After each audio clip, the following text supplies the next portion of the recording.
Hello and welcome to the Good Old Days. I'm Pat Riley. This is our program focusing on the history of our town of Raynham. Don McKinnon's our host. Thank you for joining us. It's always a pleasure, Pat, because you carry it. Oh, not at all. We got super guests today. We have super guests today, and Don, I'll give you the honor of introducing Well, them. basically, Marc and Ed Roster, and there's a partnership which I'd like to explore, because in the history of the town of Raynham, these are two individuals who have been together for decades, one might say. But they were also, I believe, individual attorneys at another master attorney who was very well known in the town or city at the time, and then let's hear how they got together. And then to say Marc has been town council for 25 years? You have to add 10. 35 years. Yes, that's right. And Ed, of course, we've got in his history a folder. He's got TMLP, he's got Morton Hospital, and he's got a little industrial park, which I think is the largest in the East Coast, Right. which he and another gentleman have been championing for quite a few years. And it all connects to the town of Raynham. So maybe if we start off, what was the name of the attorney that you gentlemen first worked with? And how did you get together? Did you, because, you know, I think Eddie, you're 2 years older than Marc? That's right. Keep that up. I like that. Yeah. No, I started out before Marc with Talbot T. Tweedy. Talbot Tweedy. And- Now that sounds like a musical, Well, doesn't it? Talbot Tweedy? he was a musically inclined guy. He was a wonderful guy. He really was. And Marc will corroborate this. On his feet in a courtroom, he was the best. God, he was a magician as far as that's concerned, and a fine guy too. How many attorneys were there at the time? Well, what Marc did, I mean, what Talbot did, he was pretty good. He would bring in young attorneys, and they would work with him for a while, and they either stayed or they went off on their own, so that he had a number of attorneys that worked with him over the years as far as that's concerned. And You mean there was a time when Marc was the youth movement? I was the youth movement, that's right. Marc was the kid. Yeah, but I think Talbot Tweedy represented maybe Bunny McDonald or something, and Oh, I'm sure he represented many people in the Place for in- Steak. Well, the Place for Steak was very famous at the time.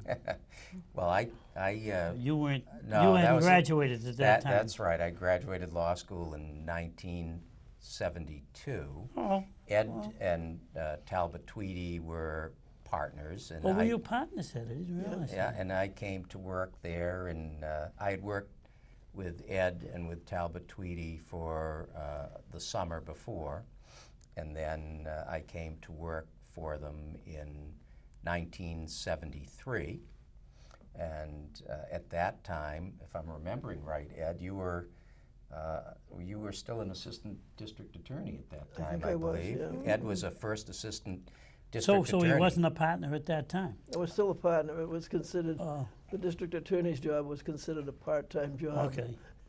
You only had to work about 60 weeks a year. It was, So I came to work. And what for college them. again was it that you went to? which Oh, one? well, I went to Couple. the University of Massachusetts and then to Cornell for my law degree. Didn't you play with a basketball player that was number 6 man? What a on memory! What a memory you have. I do. Yeah. I confess to that. If I was the most famous person at UMass at that time, some guy by the name of Julius Irving was number 2. And he came in his first year and he was okay, and then He all was, of a yeah, sudden, he was pretty Marc good. knew him when he was okay. That's right. After that, no one knew him when he was okay That- because he was considered that- one of the that- greatest basketball players that ever lived. Wow. But in any event, so then Ed and I separated from Talbot in 1976, I believe it was. So we started our partnership. At Talbot that was time. okay, or was he? Yeah, you know, it was a yeah. very This is amicable. what happened in those days. Yeah, it was yeah. a very amicable Yeah. separation, and we certainly stayed friendly with Talbot over the years. But we went out on our own, and we've been together ever since. Law firm based in Taunton. That's right.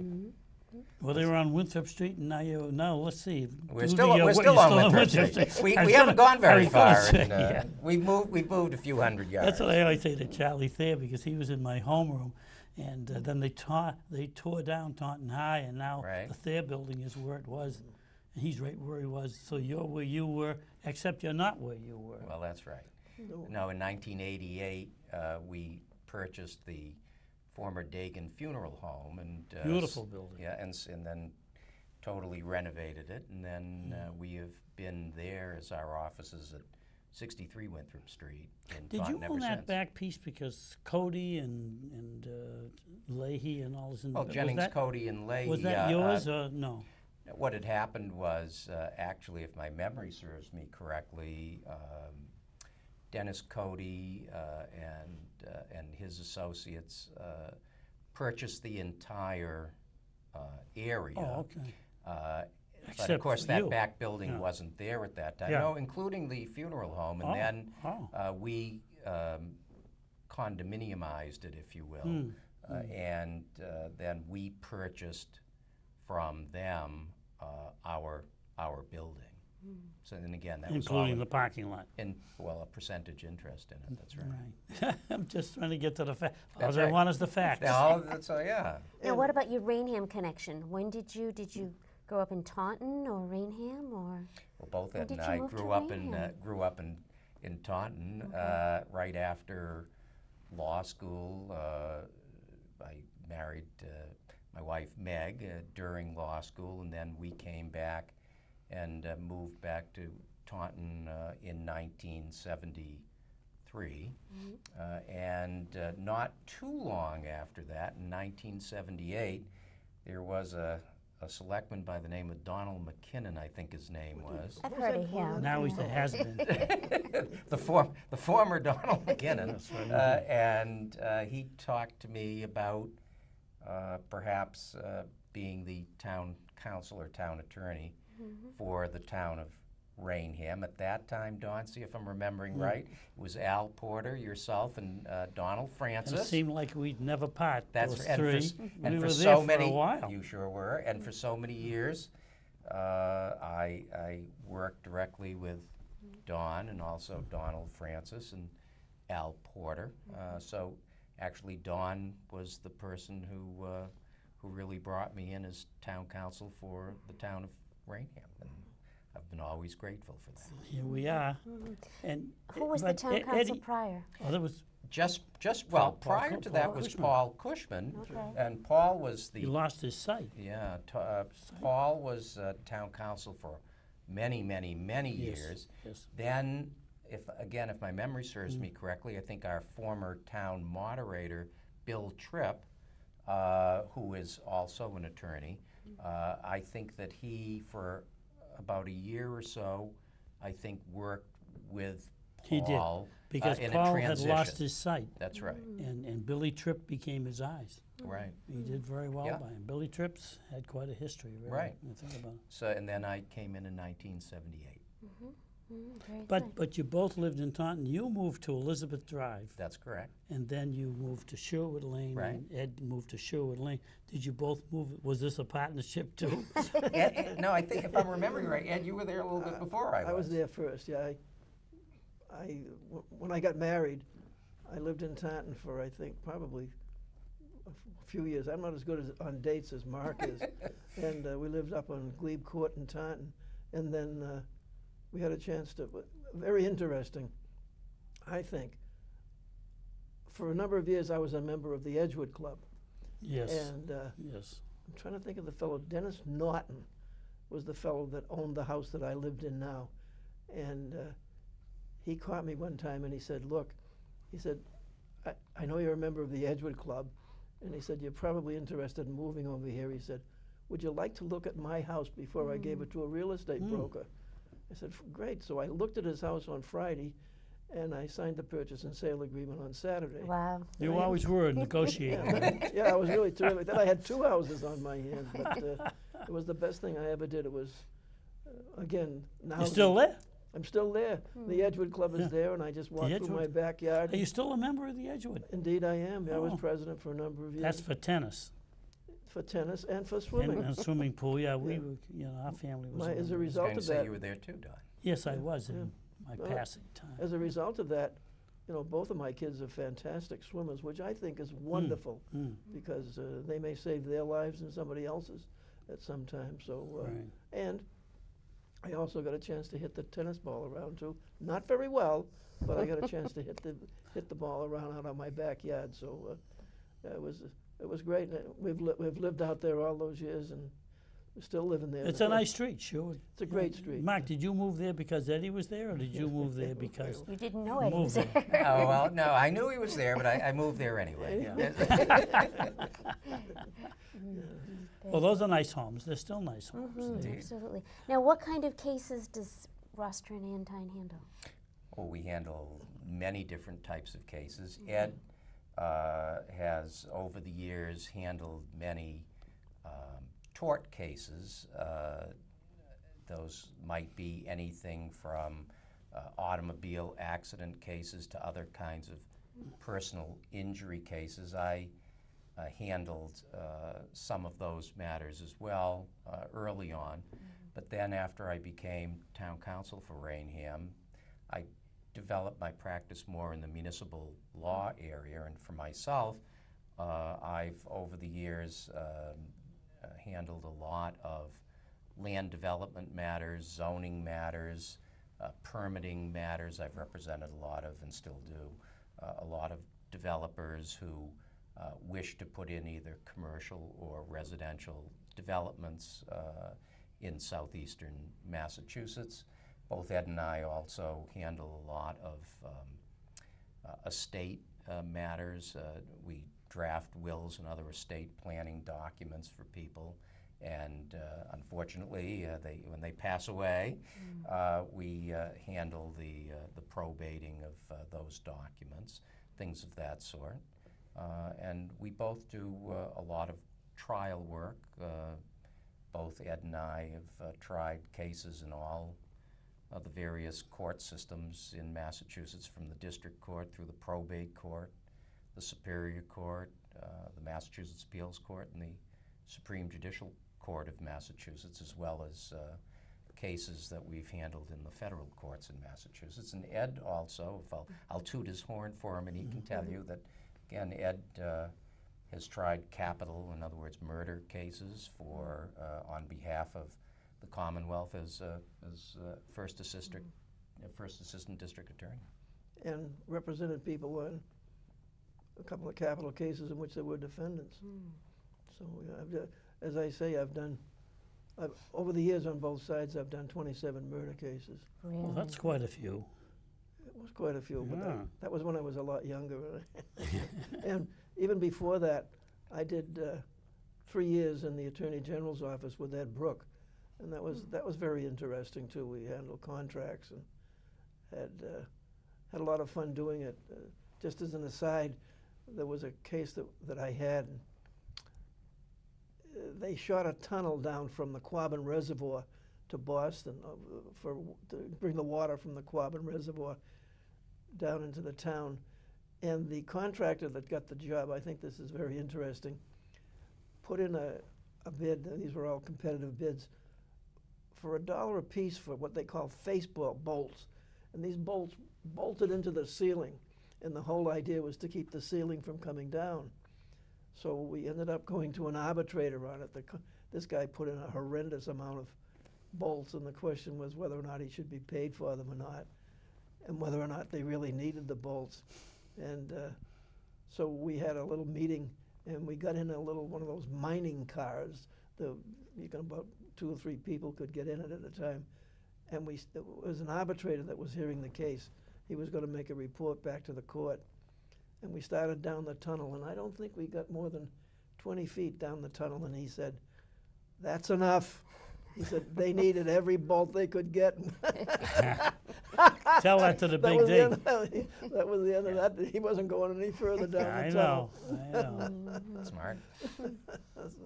So it was interesting. We had a lot of different cases, and the stuff that you wouldn't get if you were practicing in a small town like that for the Attorney General's office, which was very interesting. And then I was favored enough to be named as an assistant district attorney when Phil Rollins, who was a classmate of mine at Boston College, got the job.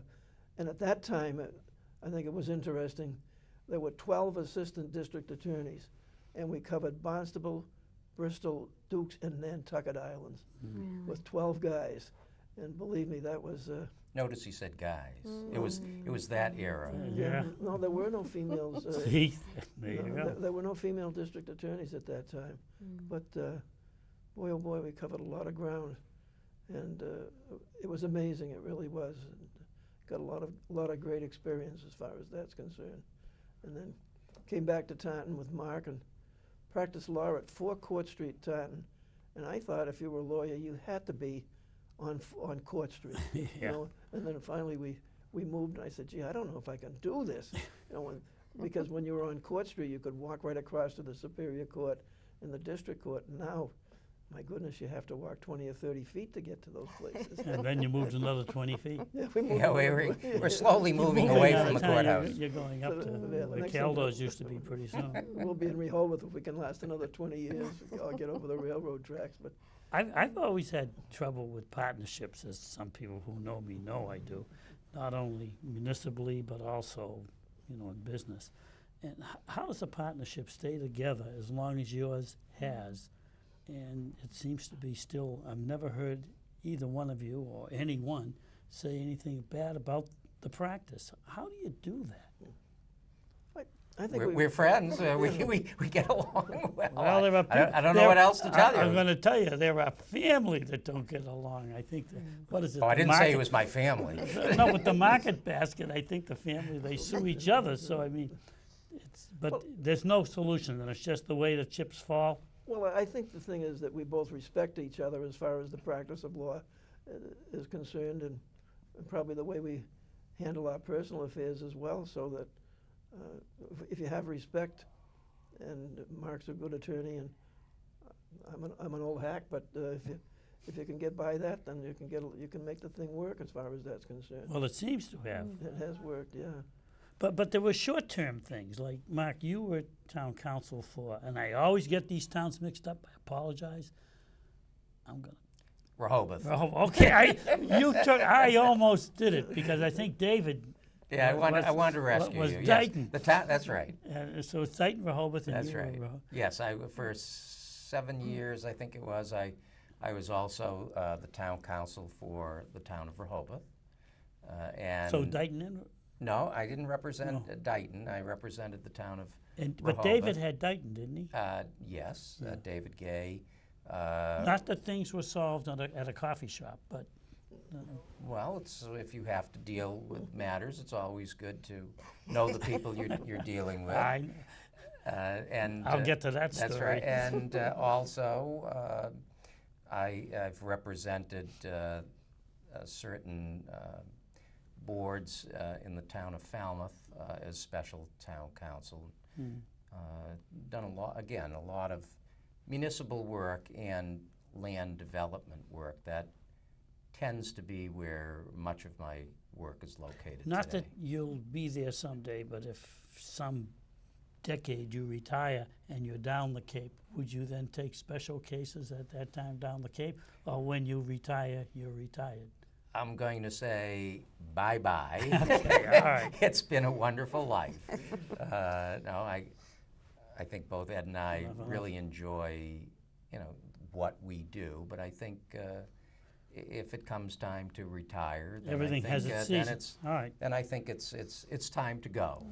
I know with doctors, it's difficult because of malpractice insurance, that it's very expensive to be a part-time doctor.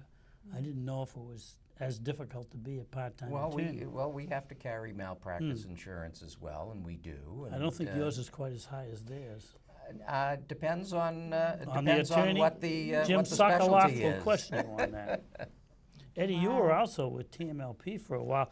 I've always said this, and people sometimes think I'm criticized when I'm talking about them.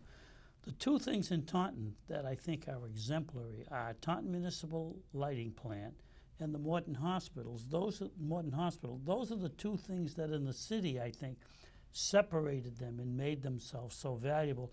And you were an intricate part of both of them, though. I would add another thing to that. Okay, I think one that- more to the I industrial think park now? the industrial park, I think, is a significant. In the current time, yeah. And I've been with them. I'm the last of the directors. I think almost 40 Lou's years. not with them anymore? Who? Lou Riccardi. He's with them, but he's a Johnny come lately. He's only been there for about 20 years. For He's goodness just a sake. kid. He's a kid. He's just a kid. Just a kid. And as a matter of fact, that was interesting. I was on the board of the Morton Hospital, and Lou was on the board of the Miles Standish Industrial Park. It's called the Taunton Development Corporation. And when Joe Quinn, who had previously been the chairman at the hospital and the chairman of the Taunton Development Corporation, just couldn't do it anymore. And believe me, Joe, When we he's a talk story about in himself. legends, Joe Joe Quinn Quinn was a legend. legend. You were a chauffeur. I used to take him around. Pick you him bet. up and But when he couldn't do it anymore, I got together with Lou and I said, look, Lou, I can't do both of these. Why don't you take the Taunton Development Corporation, which he did, and is doing a fine job. And I took the hospital, and all the way till Stewart bought it. And then that was another story. No, but it was a wonderful experience. And, Yeah. and again, you mentioned Joe Quinn. You know, there was a guy that came, he was not from Taunton, but he was Taunton. And what a terrific guy Was he from the North Shore or something? Or I'm not sure where he was from. I'm trying to think now. I don't know how he found It was either Quincy or he was from Boston somewhere. Yeah, maybe And he was on Quincy. the baseball team of the high school. And the day that the Japanese bombed Pearl Harbor, the entire baseball team joined the Marines. From Boston College. No, they were high school High kids. school kids? High school kids. Wow. And Joe went on every island in the South Pacific Wow. before the landing barges and stuck poles in the sand so that landing barges would know Well, where to I'm come telling in. you, there's a Can you story. imagine that? There's a story. And he was, again, for a guy that, this was not his hometown, Taunton or Raynham, but boy, he did an awful lot of really great stuff. And Joe didn't worry too much about the small details. He got it done. And he was really a marvelous man to Yes, work he with. was. Yes, he was.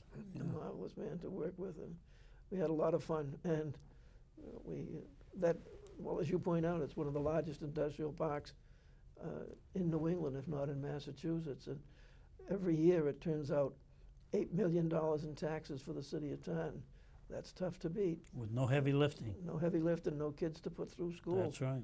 And, That's right. and also either 7,000 or 8,000 jobs, which is what, let's face it, Taunton, unlike Raynham, was a mill city. And the mills moved out, and unemployment was a problem. And I think Well, we know where the mill cities were in a fashion. We say New Bedford, Fall River, and the North Shore. It was Lowell, Lawrence, Haverhill, wasn't it? Yeah, Haverhill. And some of them are still suffering. Lawrence is having still a terrible time all these years later. Well, I think Fall River has got a huge unemployment. Yeah, but they don't have quite the problems that. And yet, But yes, you're right. but I have to go to Fall River because the Superior Court is down there.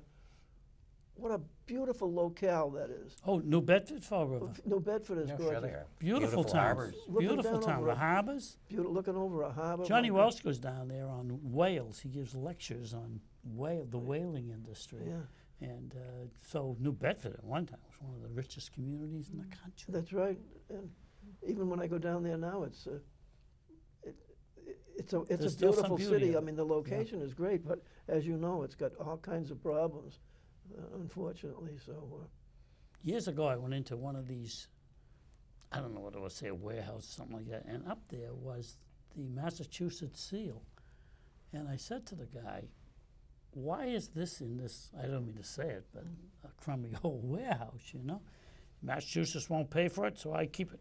So if they paid me, I'd give it to them for a good price, he said, but they won't pay for it, so I'm going to keep it. For all I know, the seal still, it's one of the original seals of Massachusetts, and there it sits in a warehouse.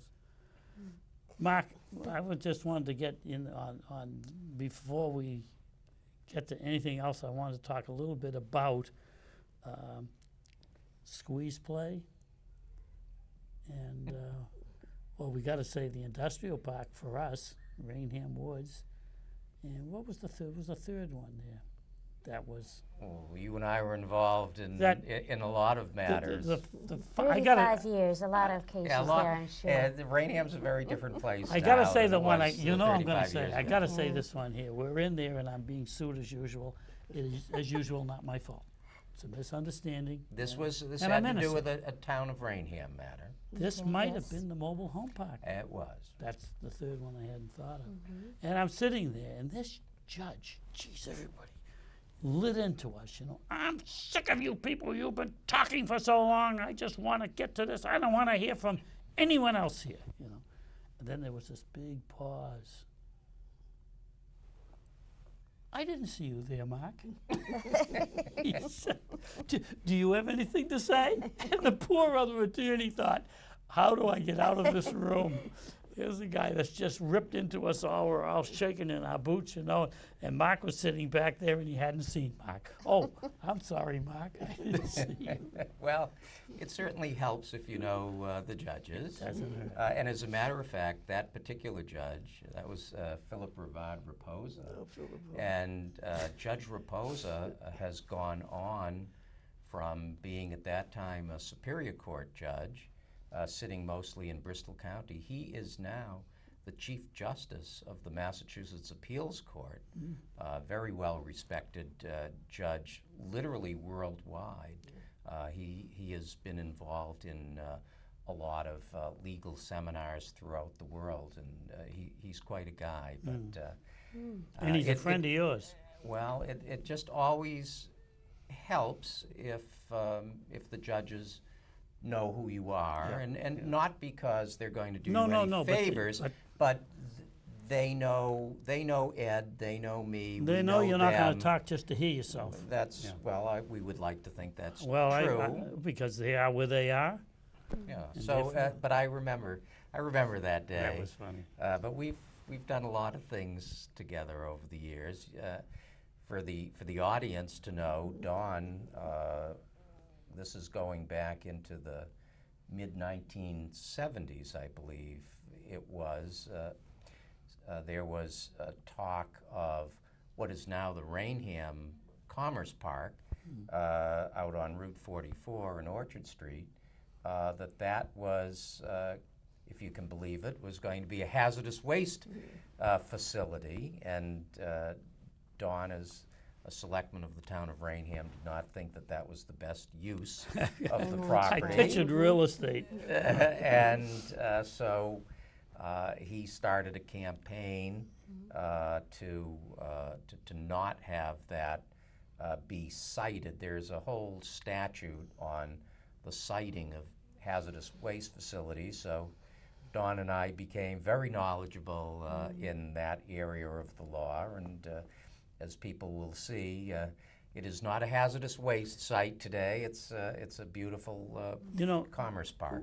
Didn't we almost go to New York, though? Weren't we do you remember that episode? I believe we were, because Jordan Marsh was still active at the time, but it was Allied Store, I believe, That's which right. was a Canadian firm And in they were New going York. they were going to sell that Piece. to an outfit that had right. its sights on that area as being a regional hazardous waste That's facility. Talk about one development in the history of Raynham that has made such a critical difference. That would be it. Oh my gosh. That's one of them. We've been involved in a lot of matters. We were involved with certainly the Walmart facility. Actually, both Walmart facilities. The one on Route 138, which was the subject of extended litigation by other commercial interests who did not want to see the Walmart being located there, and they had every right to bring that action, but we prevailed on that. Don will remember we also reforested probably about a mile or so of the Taunton River when a certain vineyard owner Yes, yes. clear cut, if I remember, And the fines for that paid for certain litigation, which we won't go into we were at this time. well.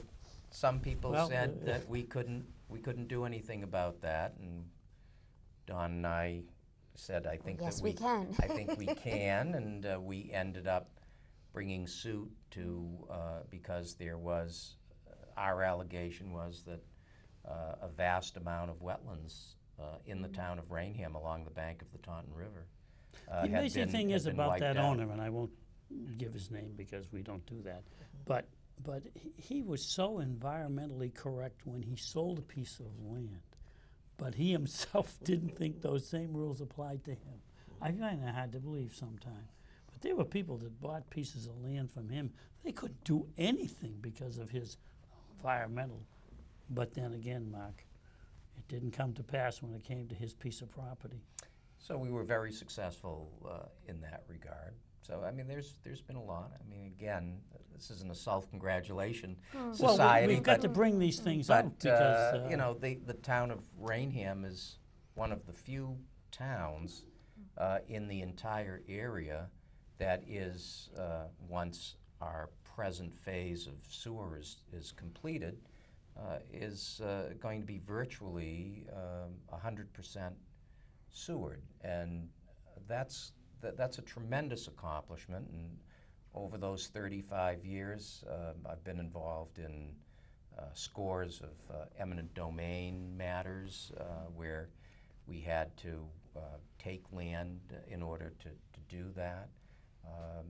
The town has it's a very different place than what it was 35 years ago, and I think, you know, I will say that throughout all the administrations that I have served as town council, starting with Don, and Ed knows this as well. He's been friendly with Don for many, many decades, and Ed says it to me all the time, and I agree with it completely.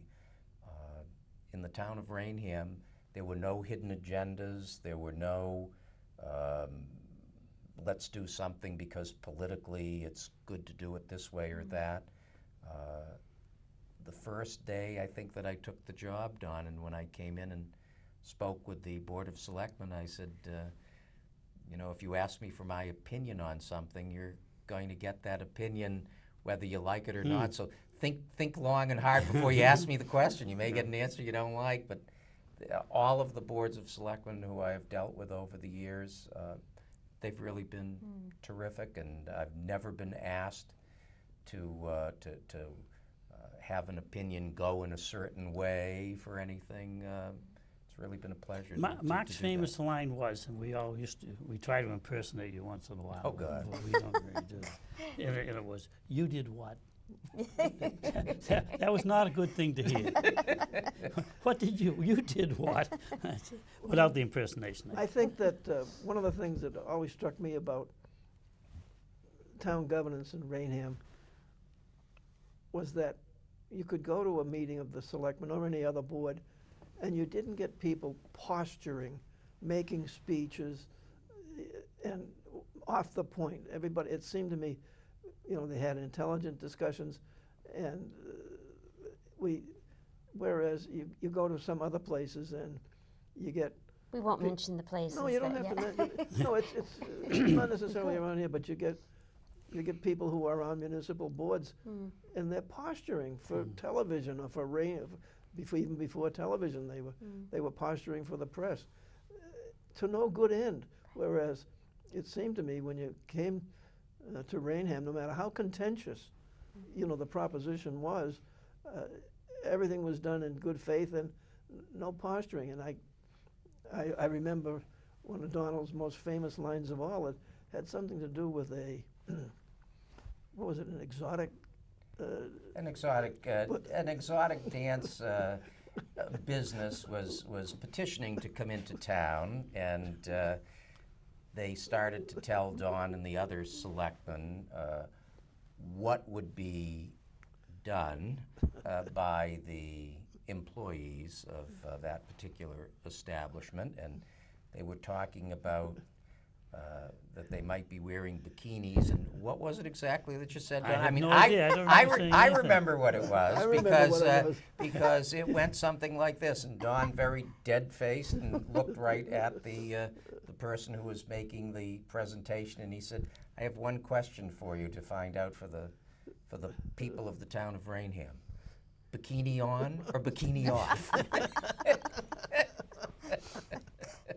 He was a different person, though. I'd say they were more like Damon Runyon type people.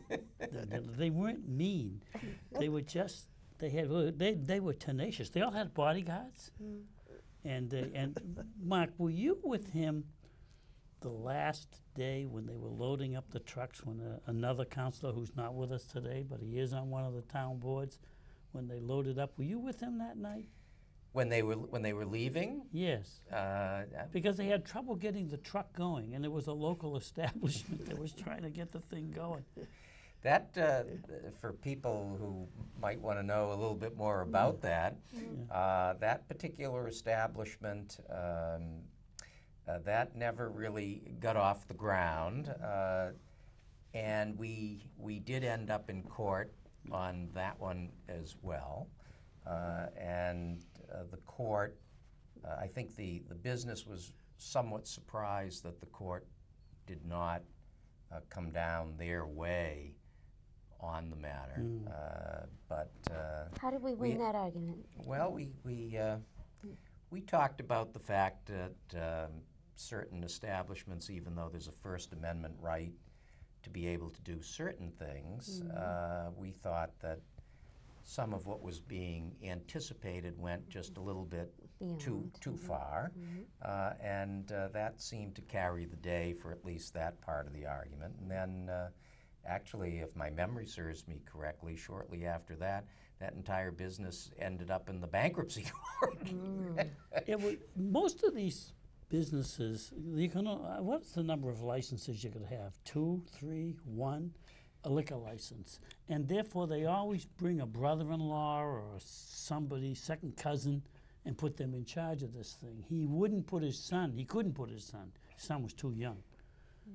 And he knew that I took exception to the fact that this was a business that is not pleasant, obviously, to people.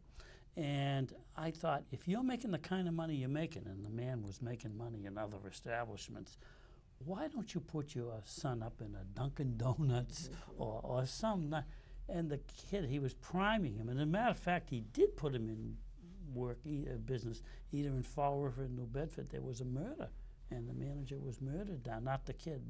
But he used to come in, and you'll like this, Ed, with a Malden Catholic jacket on. And they knew that got to me. That reached me. Here they were operating this business, and here this kid was with a Malden Catholic jacket. And I think he took it out of mothballs just to get me mad. But they did reach me a little bit. First time I went to meet him, the name of the place was Squeeze Play, which had nothing to do with baseball. And I ended up upstairs, the second floor. There was an office up there, you know. And I says, well, it's the outfit you've got. I forget his name. And he said, oh, do you want me to turn the outfits around? And I said, I don't think so. I got a feeling this is going to be long, drawn out.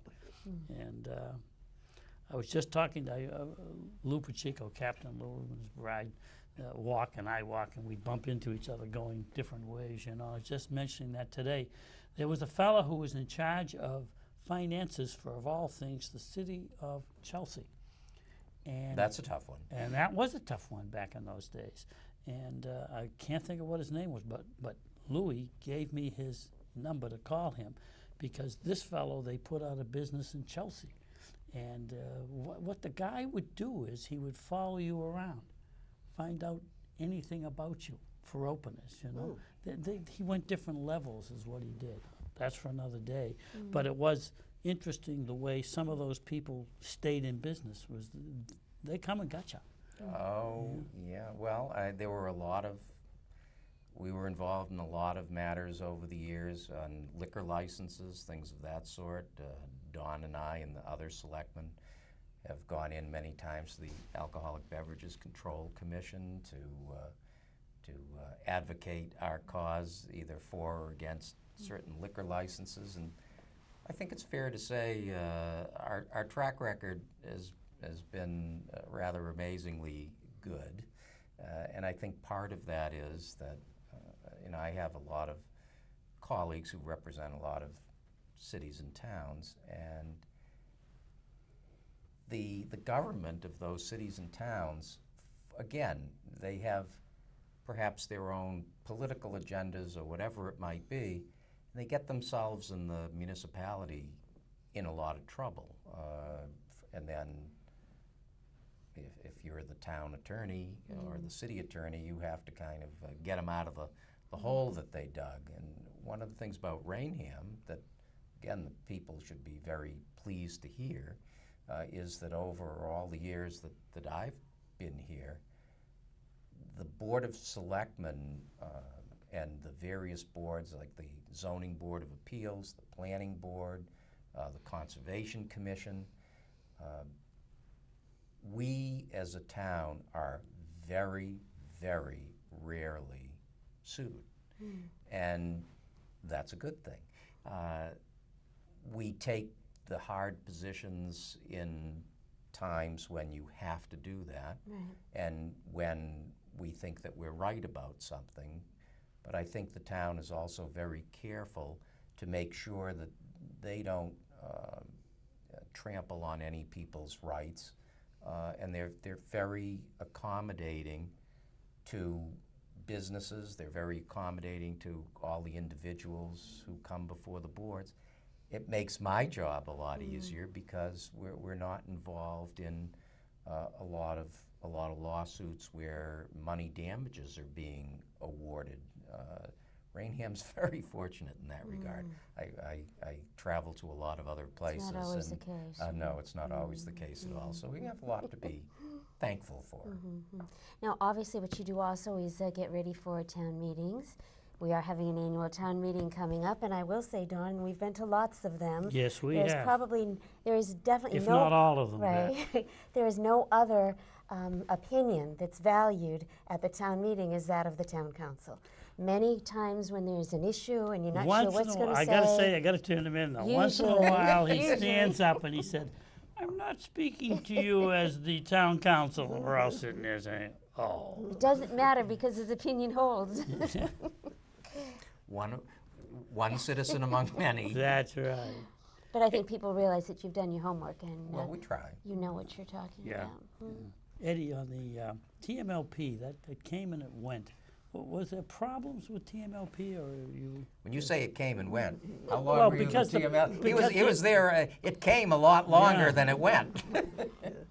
Well, I was there for, There was a quite lot of years you were there. I put a lot of years in there when Joe Quinn was the and chairman. they came a long way under you and Joe. Yeah, not only that, but the TMLP is, well, I think the storms that we had this year demonstrates it. Right. What a gem that Yeah. is.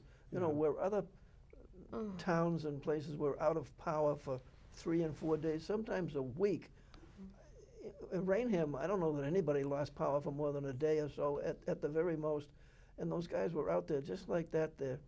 They run very well. I got to say that the leadership at the TMLP right now is a fellow by the name of Mike Horrigan, a fine young man, an engineer, knows what he's doing. They've always had good leadership down there and good loyal citizens as far as that's concerned.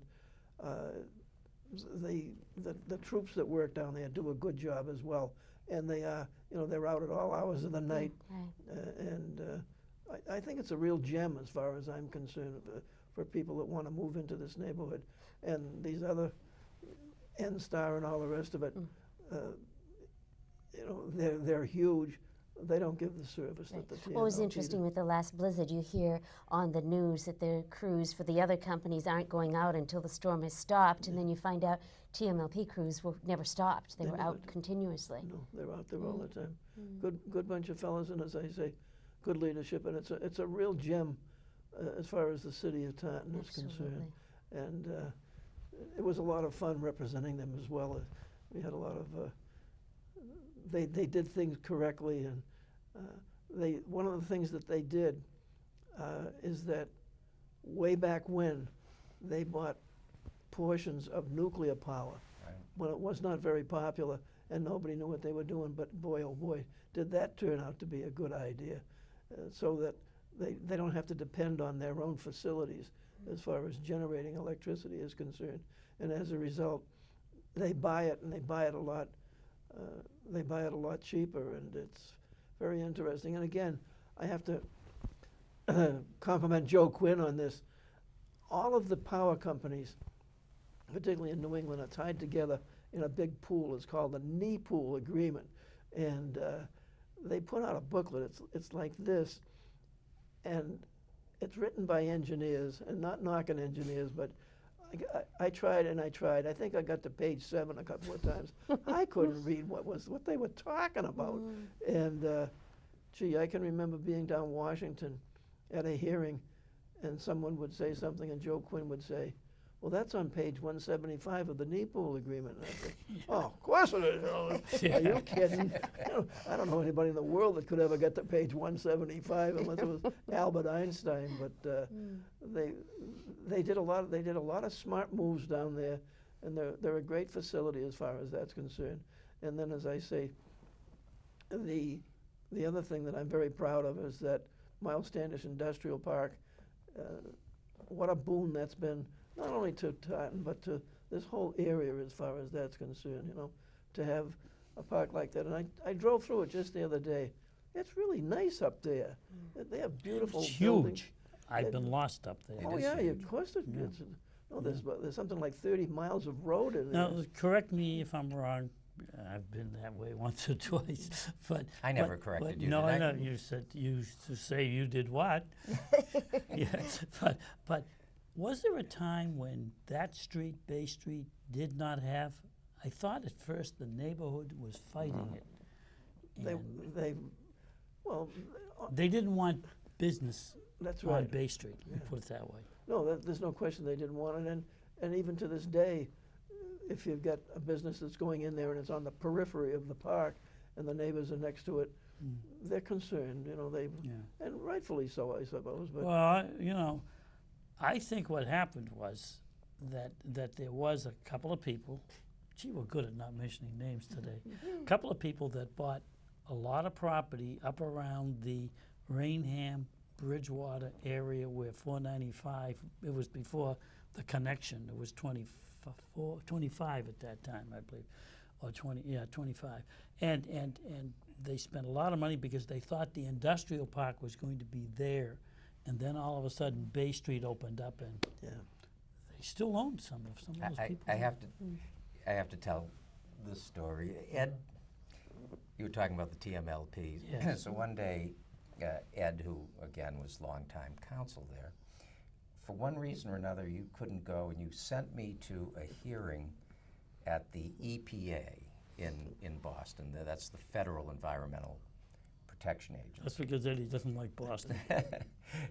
Well, maybe You like maybe he Boston thought College, but maybe he needed to send the second team in because something terrible was going to happen. But in any event, Yeah.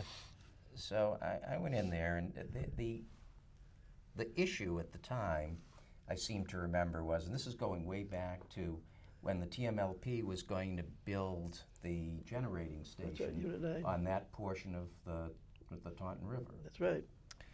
So the EPA, now of course we all know what the Taunton River looked like up until, they've done a marvelous job Yes, they have. of cleaning it up over the last 15, 20 years or so, but before that. Yeah. So, and this was way before that. So I'm at this meeting, and this is the Environmental Protection Agency, and they were asking questions of the TMLP engineers and me. Well, what impact environmentally will this generating station have? Because, we have to protect the Taunton River. And we're thinking protecting the Taunton River. And so Yeah, this, you so can walk across it. so whoever pollution. was the hearing officer Yeah. for the EPA, and I remember this, he was dressed, he had a beautiful tweed jacket on, and he looked really marvelous. He's the environmental guy. He's asking us about the generating plant. he has a pipe that he is smoking, and we're all kind of, oh my God, we can't even get through the haze. So, and then he asked one of the engineers, well, won't this generating station have a large fish kill at this spot? And I couldn't resist it. I said, have you ever been out there?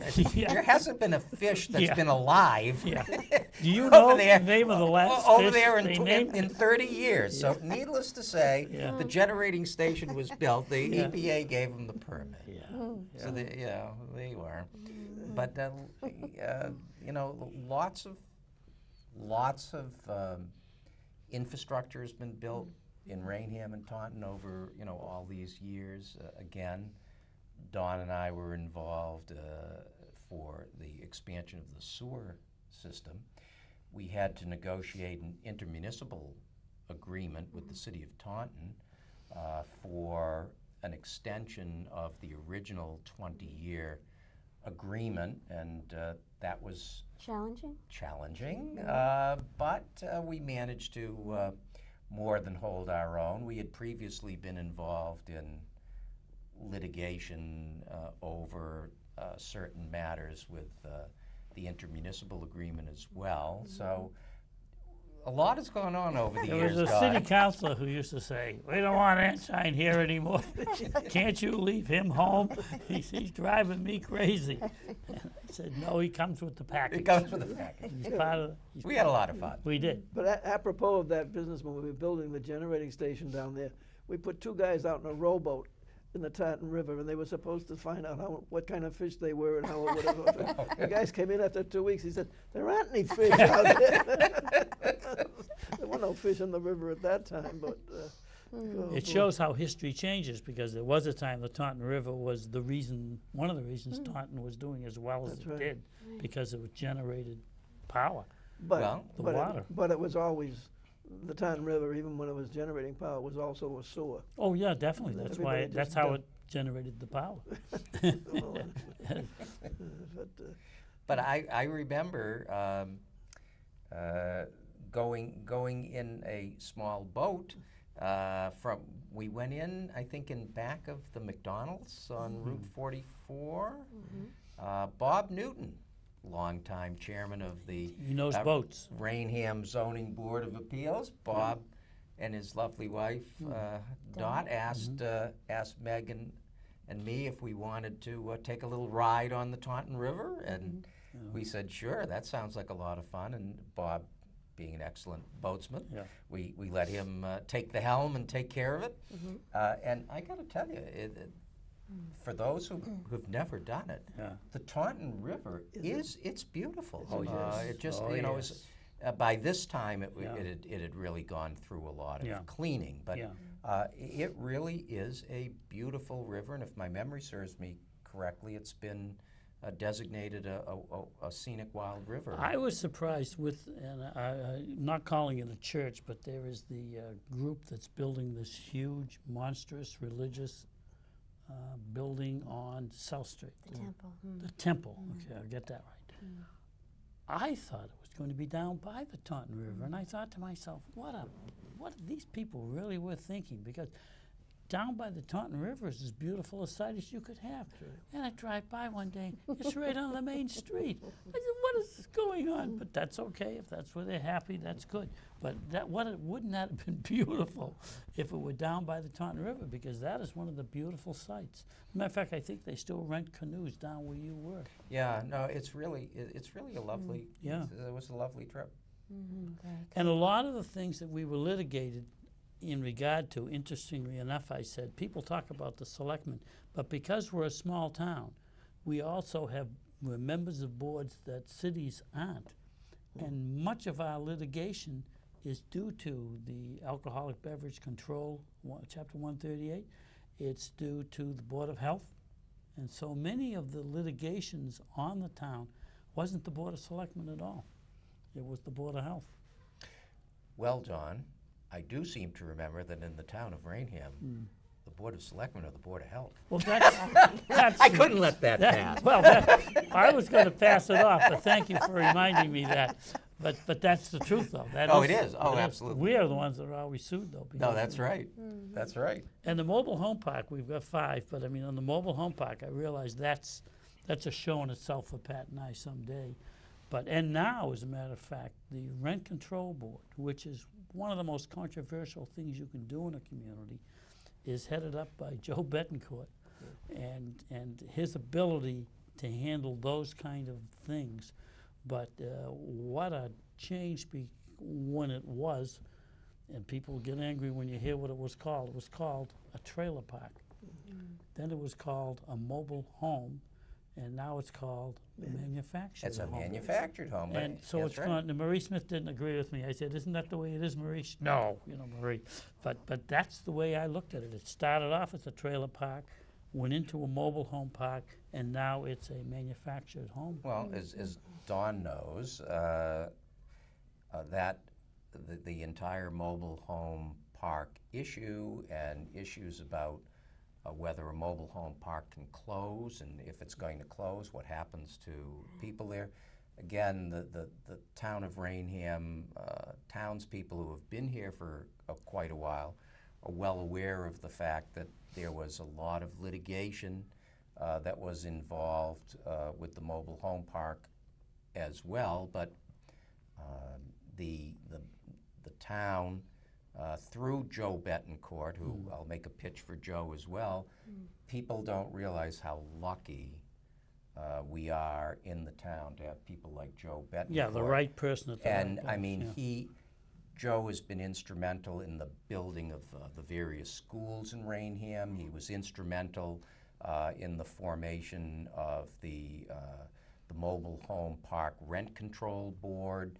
And people can have certainly different views on whether things like that are good, bad, or indifferent. But I think for the most part, it just shows you again, the people of the town of Raynham, there are so many volunteers who help to run the town, and they do a great job. And let's not forget this guy over here in the Raynham Public Library. I'm just going to mention that is a gem, and it's been supported by Donald and all the rest of the selectmen over the years, so that it has stayed accredited, and it's not only accredited, but it is a credit to this town. It's a wonderful library. You just wish there were a little more land.